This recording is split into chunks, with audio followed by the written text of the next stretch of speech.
Hi there, it's Carl Irwin, the Common Magician, and I'm coming to you today from the inside of my vehicle.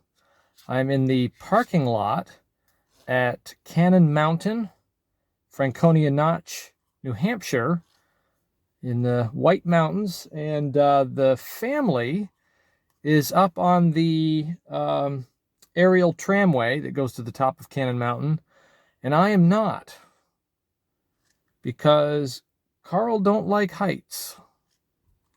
Not a big fan of heights. So the family likes to go up there, so I indulge them, and I come and I just kind of wait in the car and let them do their thing. And then we go on and hike around some other places, the flume, the basin, all the kind of the fun things to see here in this area. The man in the mountain is long gone, but there's lots to do here. So anyway, I've got some time, and I was thinking of something that I haven't talked about, I don't think ever, on here. And it relates to jazzing with a shuffle deck in use.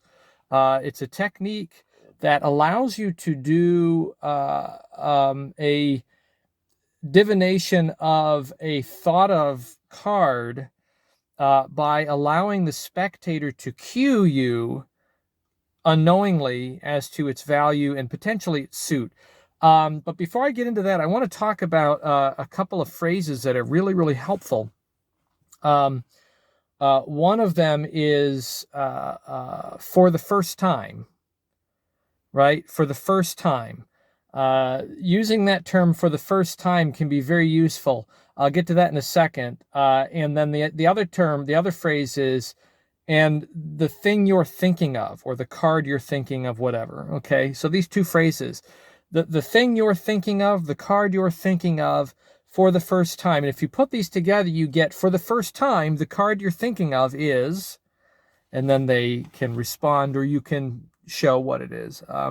Those are very powerful because they can recalibrate the experience of, particularly for those that are watching, not so much for the person that's participating in it, but for those that are watching, even sometimes for the people that are participating. When you say, for the first time, what it means or implies is that there has not been any exchange of information until that moment, even if there has, right? And it's important to disguise any exchange of information until you get to that moment where you say that. Otherwise, it becomes, it doesn't fly. It doesn't work. And then the other one is the card you're thinking of, or the thing you're thinking of, or the name you're thinking of, whatever, for mentalism. That also implies that there has not been an exchange of an idea up until that moment either, because the implication is that it only exists in their mind. Now, how can this be accomplished? Well, one way it can be accomplished is with a peek of some sort, right? If someone writes down information, you're doing a mentalist act, and you get a chance to peek the billet or the pad or whatever they've written down, you get an impression, those kinds of things. You can get access to information because it's been externalized. It's not merely in their mind, but it's externalized. But you can still use the term and the phrase, the thing you're thinking of, or the card you're thinking of, right? And then for the first time, again, implies that there has not been any kind of exchange of information. When really what you mean by saying for the first time is that we're going to verbalize it for the first time. Anyway, a little bit of interesting recalibration. And one really good technique that can be used or can be employed to gain this, the thing you're thinking of for the first time, apart from a force or something like that. Certainly you can force information, and you can use those terms quite well. But one, particularly for the thinking of portion of it, is if they really do truly think of something, but they cue you off and they inadvertently tell you what it is. One of the ways to do this is with a sunken key. A sunken key. Now, a sunken key is a principle by which you know a particular amount in the top of a stack, particularly for numbers 1 through 13 for card values. And they might remove a number of cards from that. And by looking at your key placement, you can tell how many cards have been removed, and therefore you know the value they're thinking of. This can be done several ways. One is if you count off 13 cards, and you note the 13th card by looking at it. I think a more covert way is to have the spectator shuffle the deck.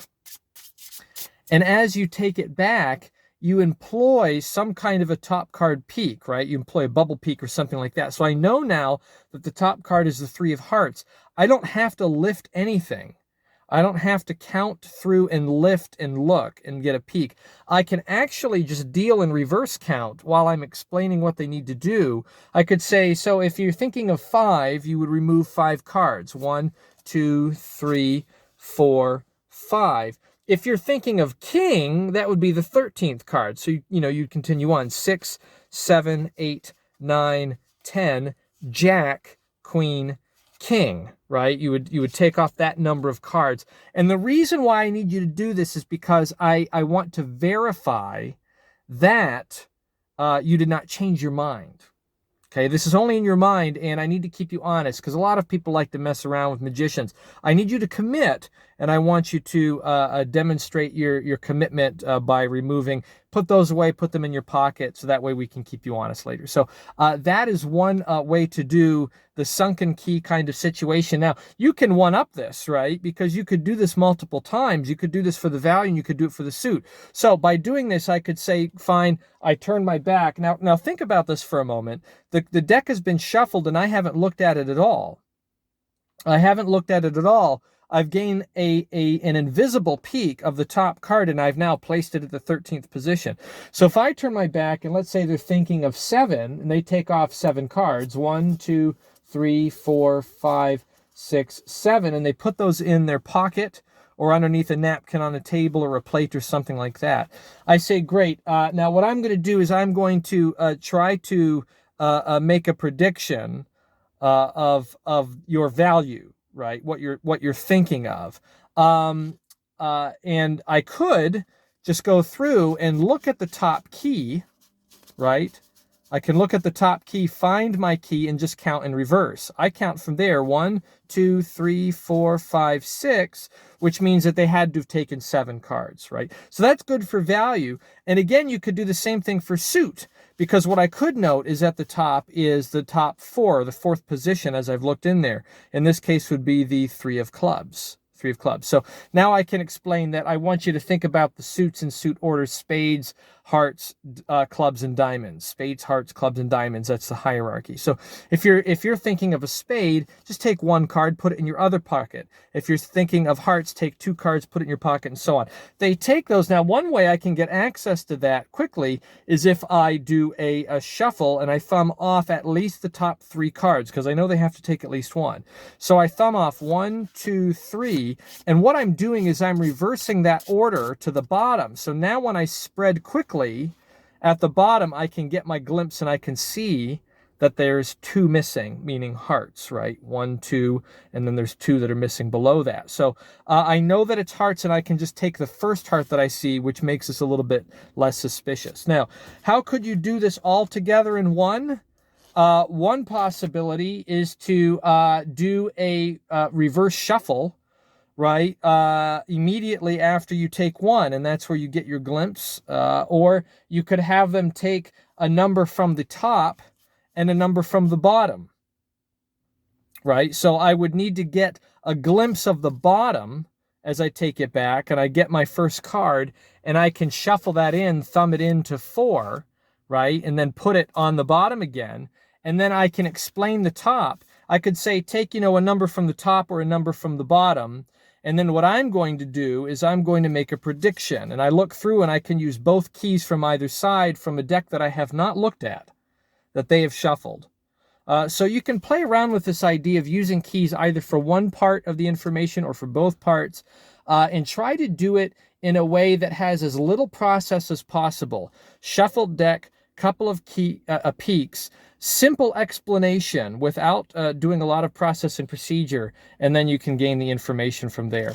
Great trick that operates on some of this material and a little bit of guesswork as well is John Bannon AK-47, I think, is the one you want to look up. So that's part of, I think it shows up on a few different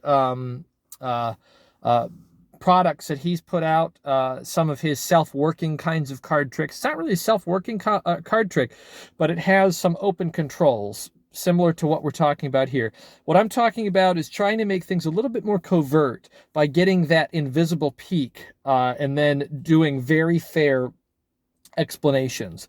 But putting yourself in that position where you can say, for the first time, the whatever you're thinking of is whatever. And instead of using a force, using ways to have them cue you off inadvertently to the information that they're thinking of. So a quick little idea here as I'm waiting for the family on Cannon Mountain. So good luck with that. Happy magicking.